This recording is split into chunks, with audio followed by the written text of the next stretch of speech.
Okay, I've been asked this question a lot. Was I in prison with Sydney Powell? And the answer to that is yes. So I'm going to touch on that just a little bit. So let's get to it.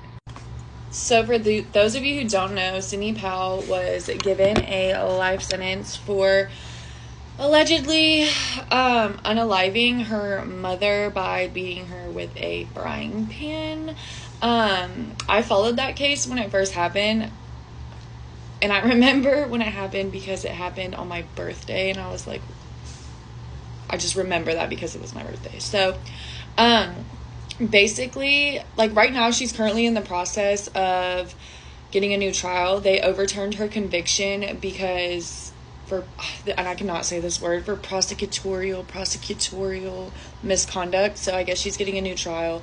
But as far as like interacting with her and being in prison with her, I was in there with her. Mind you, the prison I was at had like 3,000 to 5,000 women in it. So she was in a different unit with me. She got there like just a couple months before I got there.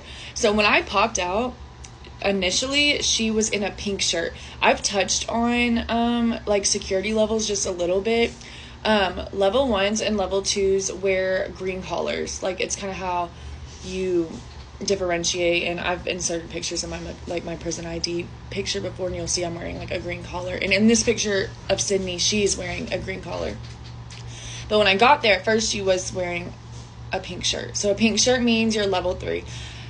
Normally, if you are level 3 for like behavioral issues, or just because you're like a higher risk for like getting in fights or like being aggressive, then you go to the maximum prison. So since she was at the prison I was in and not at the maximum one, her being in a pink shirt was 9 times out of 10 more because she had like mental health issues going on, or was like protective custody, or I'm not sure, but not necessarily because she was like defiant or like just a bad inmate.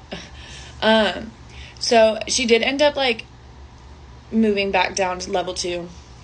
And I would see her on the yard. She was very, very, very much to herself. I did not have, like, any conversation with her.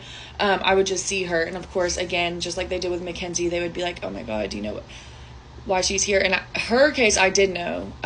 So I was kind of like, what? She was very to herself, very quiet. Like, I would overhear her talk, and she just seemed like a normal girl. She looks really, like, innocent. She looks so young that you're like, bro, what? And then that's normally how it works. Like, the people that look the most innocent are usually in there for the like most heinous crimes.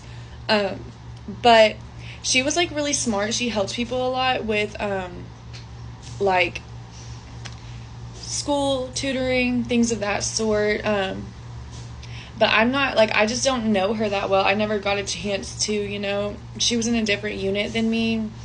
She didn't come out that much. I never saw her like really get in trouble or like be loud or outspoken or like do things like to try and be seen. She was pretty much to herself. I think that people knew why she was in there. And I guess some people like with big cases take that as like clout in prison, but she's like in the process of really trying to overturn that conviction. And she is actually making progress doing so. So I think she kind of knew like for her best interest was just to lay low and stay out of people's faces. She goes up for parole currently in 2038. She got 15 to life. And yeah, like I said, I wish I had more to tell you, but I don't, because I just never really even talked to her. So, yeah.